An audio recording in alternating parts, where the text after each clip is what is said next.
C'était au temps de mon enfance, j'avais les rêves les plus fous. Je voyais des Indiens en France et l'un d'entre eux vivait chez nous. Il s'appelait Petit Loup Blanc et il m'avait dit à l'oreille que son papa était le vent et son grand-père le soleil.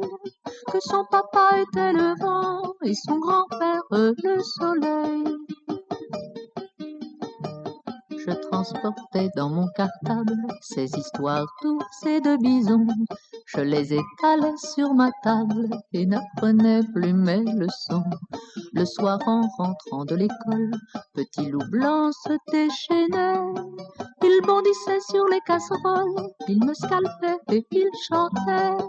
Il bondissait sur les casseroles, il me scalpait et il chantait. Mon lit devenait un tipi, le couloir grand pâturage, et nous rampions toute la nuit, chassant le nounours sauvage. Et nous rampions toute la nuit, chassant le nounours sauvage.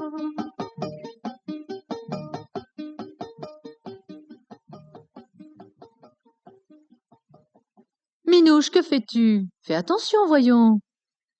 Mais Minouche ne fait jamais attention. Minouche ne fait que des bêtises. Elle fait tout de travers. Elle rêve. Elle rêve tout le temps. Quand elle mange, quand elle travaille, quand elle regarde la télévision et même quand elle dort. Minouche est une jolie petite fille brune avec des yeux verts. Elle promène ses tresses et ses queues de cheval dans les branches des arbres où elle fait ses cabanes et elle parle aux écureuils. Ses parents sont très gentils. Ils aiment jouer avec elle. Et Marie, sa grand-mère, est une vieille dame qui rit tout le temps et qui lui raconte des tas d'histoires. Mais quand on a 7 ans, ça n'est pas suffisant. Alors depuis qu'elle est toute petite, Minouche invente dans ses rêves le petit frère ou la petite sœur qu'elle n'a pas eue. Depuis 15 jours, tout va de plus en plus mal pour Minouche. Elle n'écoute pas à l'école, elle boit son chocolat avec une fourchette, elle dit bonjour monsieur à sa grand-mère et pardon madame à la porte de la cuisine. Mais que se passe-t-il donc? Minouche, tu es dans la lune? Mais non, elle n'est pas dans la lune, Minouche. Elle est beaucoup plus loin, dans un très beau pays. Elle rêve qu'elle vit au Canada, de l'autre côté de la mer. Le Canada, vous connaissez?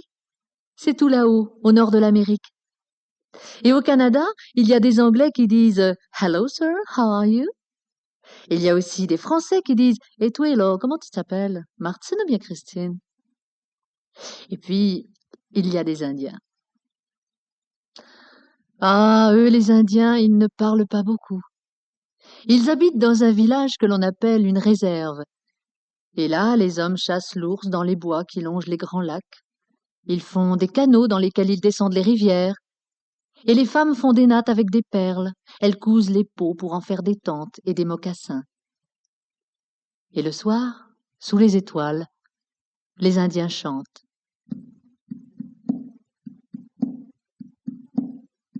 Ani kuni kaunani, ani kuni kaunani, awawa bikana kaina, awawa bikana kaina, e auni bisini, e auni bisini.